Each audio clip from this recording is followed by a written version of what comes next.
everyone, and welcome all gamers. From the grand arenas to the smallest pixel, eSports is ubiquitous. In a conversation between myself, Leo, and Benjamin Garvey here, the owner and CEO of RIT, of GLG Esports, he was going to unveil to us his journey to triumph, is going to underscore the significance of nurturing curiosity, and is going to offer us a glimpse into how esports shapes our everyday experiences. Ben, how you doing? Good. Thanks for having me today. Absolutely. So today's program title is going to be From RIT to GLG, Benjamin Garvey. So tell us a little bit about your early career here. I remember you telling me that you started in RIT Call of Duty, and now you run a fantastic gaming lounge in downtown. What's the deal with that? Yeah, it was my sophomore year. I started watching esports events and interested to get into it. So I reached out to the RIT Esports Club, and I found out that they wanted to start a console-based esports because everything they had previously was PC-oriented, so like CSGO, Dota 2, League of Legends, etc.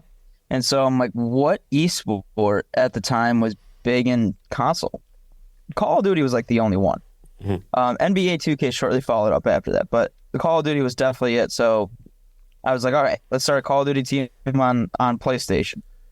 And so that's where it all began at RIT. Got into that, that was my last 3 years at RIT doing Call of Duty stuff. And that's what led me into wanting to get into esports professionally. And I decided to do the brilliant idea of starting my own business. Very brilliant indeed. And how's it going so far? Are you having how's it going? Tell me about it. It has been quite the journey, especially since we started 2 months before COVID-19 began. Prime time, yep. That's been fun. Hurdle after hurdle, but we keep pushing through it, and we're still here. All right. So what's inspired you to establish the lounge, and how has it evolved since, that brilliant timing of right before the pandemic? What has it gone from then to now? So we call the GLG Lounge the Country Club of Gaming, and that's because growing up throughout high school and college, I worked at several different country clubs, and I liked the professional atmosphere that was provided for their clients. And I saw that was kind of lacking in the esports world, or in the gaming facility scene, I should say. I would take the Call of Duty team to tournaments and events and stuff. Sometimes they'd be in classrooms or rec centers or whatever it may be, and these tournaments were on folding tables, folding chairs, didn't have enough power. There was no internet or something, and you'd be like, well, how do we play the tournament? So it was never fun. And that's what sparked the idea to open a facility built for video gaming that would have the high-end technology, would have high-speed internet, and all the power that you could need. And everything is already there for you, so all you have to do is just show up and play. You didn't have to bring your own console and your own monitors and deal with that and have to still pay for it and all that sort of stuff. So that's what began the whole concept of Great Lakes Gaming, was to open high-end gaming facilities. I remember when I was younger, I used to go to LANs and whatnot, right? And for LANs, you have to show up at this one guy's house or this place, and you have to either you were lucky if you had a laptop, but again, it wasn't the best because the monitor and keyboard and all that were nice, but you had to lug your massive computer from your house to your friends, and then that's how you would be able to play together. And it was not fantastic. So addressing that problem is fantastic. I've been to the lounge. It is quite nice. Yeah?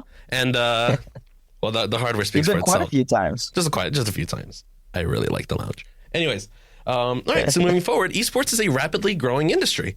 What do you think are the key factors contributing to its success and its popularity? Why do you think so many people love it? Why do you think so many people compete? And more importantly, why do you think so many people want to work in it? First and foremost, the biggest one being, I think it's just accessibility. No matter your race, creed, gender, etc., gaming and esports is for anyone and everyone.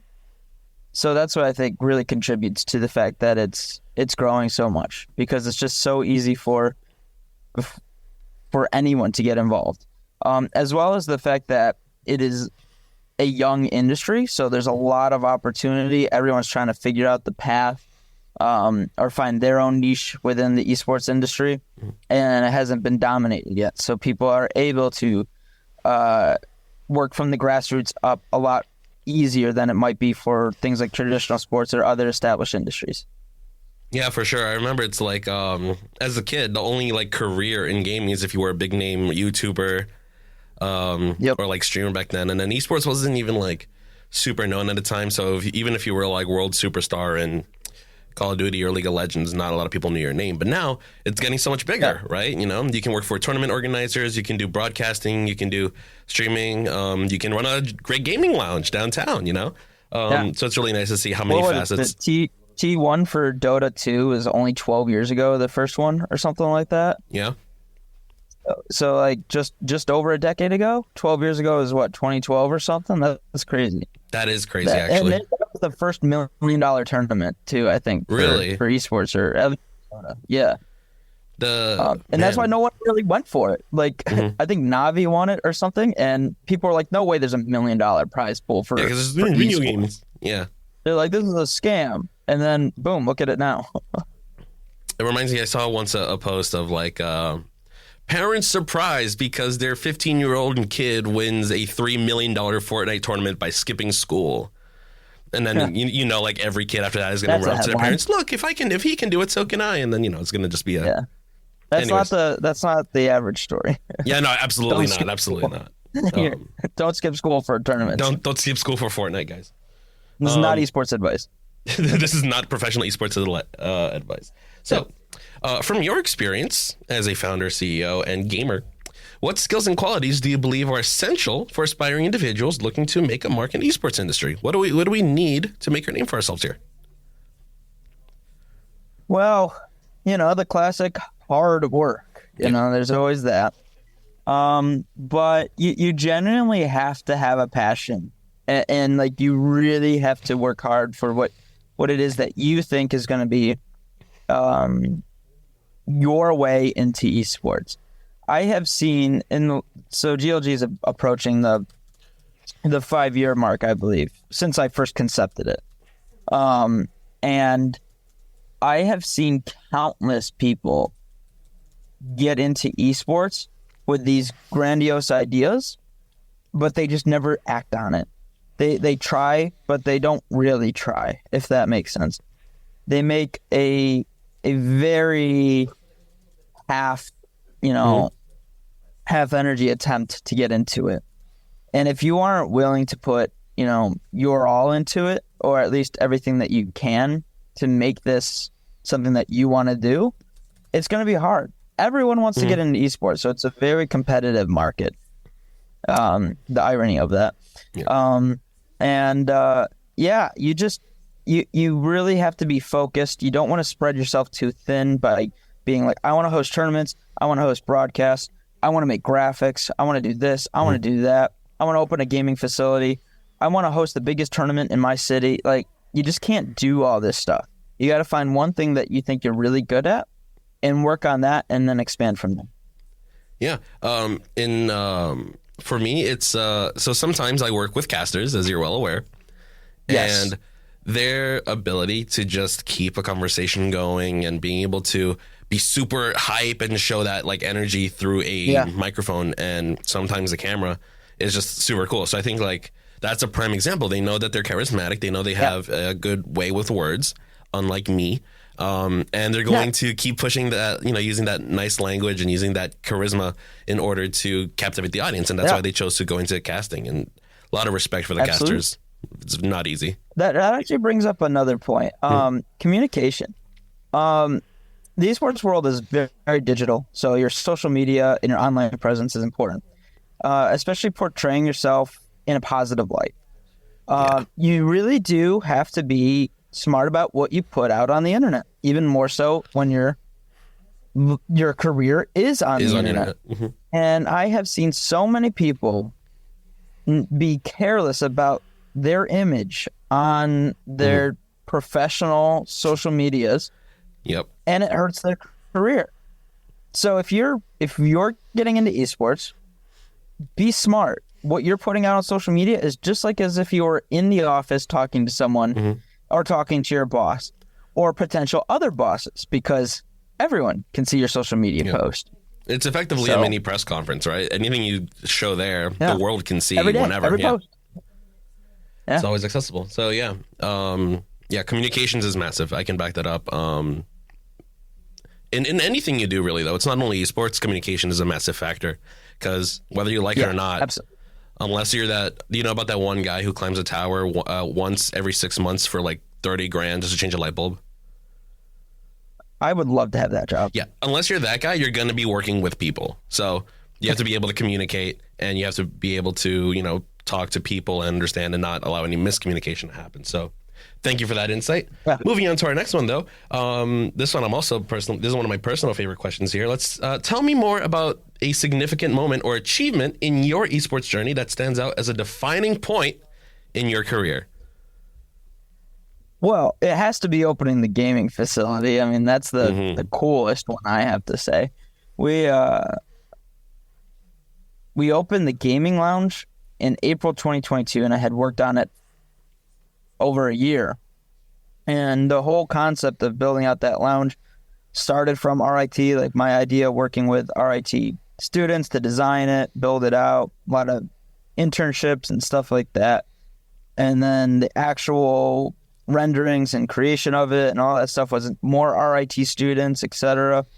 And now to have finally announced it, opened it, and it's been open for over a year and a half now. That's been my crowning achievement. A couple others include like hosting over 150 weekly tournaments. For, Pit of Valor, some right? of our Is series, the weekly tournament GLG hosts? Yeah, the Pit of Valor. We've been hosting it since, I think it was May 2020. So the fact that we're still hosting it every Wednesday for 3 years, I think is one of the most like insane achievements out of anyone in esports, or at least in competitive Valorant, which is what we host the tournament for. It's taken a lot to host that many tournaments, especially so consistently. It's just, that's like one of the more not like crazy things. Yeah. In your opinion, Ben, as a grand entrepreneur, a absolute fantastic character, and a gamer at heart, what trends and developments do you foresee near the future for esports? What do you think is going to happen? What do you think is going to change? Do you think what are we looking out at the horizon for here? I think we're going to see a lot more consolidation on the business side of things. During COVID, we saw a peak, or a spike, I should say. A lot of people getting into esports, starting their own thing. But the challenge with esports was trying to figure out how to monetize it and successfully make a profit off of esports and gaming. Before, and still kind of currently, a lot of esports businesses relied on sponsorships and using esports as a marketing tool. Which makes sense because in esports, you can't ask people to pay to watch your content. You can't do pay-per-view just like traditional sports, which is a huge challenge because that's a huge potential revenue stream. But esports, it just seems like we just can't get that accepted. So finding new paths to generate revenue besides your hoodies, your t-shirts, etc., and your sponsorships, that's the big challenge there. And I think that's what we're going to see. The next trend is finding ways to monetize the esports and gaming community. And how do you think that's going to be done? What's like a big change that's going to happen? Because obviously, like you said, I'm figuring that out too. Oh, okay, it's still a question to be answered in the esports industry. I see. It's still a question to be answered. Yeah, because sorry. Yeah. Oh, since January, our GLG sponsorships kind of fell off the earth. We haven't really done many sponsorships. We've had them for a few events here and there, but it's just not the market for it. It's difficult. So we've found other ways to monetize and keep revenue going and stuff. But it's been difficult. I'm not going to lie. So that, I think that's going to be the new trend, is finding an agreement with the esports consumers and esports businesses on what is a solid revenue stream. Yeah, consistency is key as always. So you got being able to get like one of those revenues to keep on coming in. Recurring revenue. Thank you. Yeah, because some people have thinking like, oh, streaming subscriptions, but that's not great. People don't The idea that a lot of streaming platforms have where you choose to subscribe to a creator to support them is great, but I feel like people would be a little bit hesitant to support a company instead of supporting a single person. Exactly. So being able to do that is not super easy. So it's way easier said than done. Yep. For sure. All right. And I think I'm going to close it out with the last question here. Oh, no, wait. Sorry. I have two questions. My bad. The first one is... Oh, you're good. What advice would you give to aspiring entrepreneurs and enthusiasts looking to start their own esports ventures or gaming-related business? Other than don't do it. No, I'm joking. Go on. Other than don't do it. That's hard because that's what I was going to say. No, I'm just kidding. Always just make an attempt, right? Always try because, come on, it can't hurt. You never know. You don't want to look back and be like, I wish I would have done that. After just not having ever done it. What I would say is find a group, right? You want to find people to surround yourself with that can support you and help you build out your vision. Or find other like-minded people that agree, like that had the same vision and want to work together and can collaborate. And then just like Nike, just do it. Like it's as simple as that. Don't say you're gonna do it and not do anything. Like you gotta try, and if it doesn't work out, great. You're doing the process. Okay, if you fail, that's exactly what you're supposed to do. That's what you take happens that and you move on to the next. Absolutely. All right. Finally, can you share any exciting projects or initiatives on the horizon for the GLG Lounge or for Great Lakes Gaming in general? And your vision for the future of esports and gaming in Rochester. Yeah. So some exciting projects. Include it actually is right after later this evening. We're working with the Rochester City School District to host a 12-week Rocket League tournament series. So we're getting schools all throughout the Rochester City School District. They're coming in, they're learning to compete, they're forming their own teams, and then throughout the rest of this fall semester, these teams are going to compete against each other, and at the end, there's going to be a big final tournament or a final match, and the winner's going to go home with a trophy. The school is building their own trophy for their Rocket League series. That's awesome. Yeah, I just found out about it. That was pretty cool. And that's going to be the start of hopefully a new endeavor for the city school district, the Rochester City School District, for esports competition. Awesome. Some other cool projects are at the lounge. Include some fun, cool things like hopefully some simulators coming up, driving simulators. And then I was throwing the idea around the other day about doing a rock band setup. So putting in one of our rooms. I missed some good Guitar Hero or Rock Band. Yeah, some Guitar Hero and Rock Band. I missed Set that. up a projector and some good old rock band and Guitar Hero. Oh, man, that sounds great. So a lot of youth programming, a lot of new ways to revolutionize the gaming space. That's really cool. Yep. All right. Well, that's the future of esports here in Rochester. Yeah. Engaging our youth and showing them that, hey, here's your path to pro, or here's your career paths, etc. And giving them the tools to do it. Yep. All right. Well, thank you very much, Ben. And as we wrap up today's episode, I want to thank you again for letting us explore the world of esports from the grandest arenas to the smallest pixel.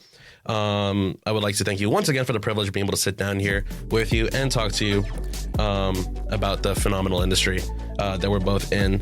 I would like to thank Matthew, who is here with me and as my partner in crime, and I would like to thank RockFox Studio for hosting us here. So this has been awesome.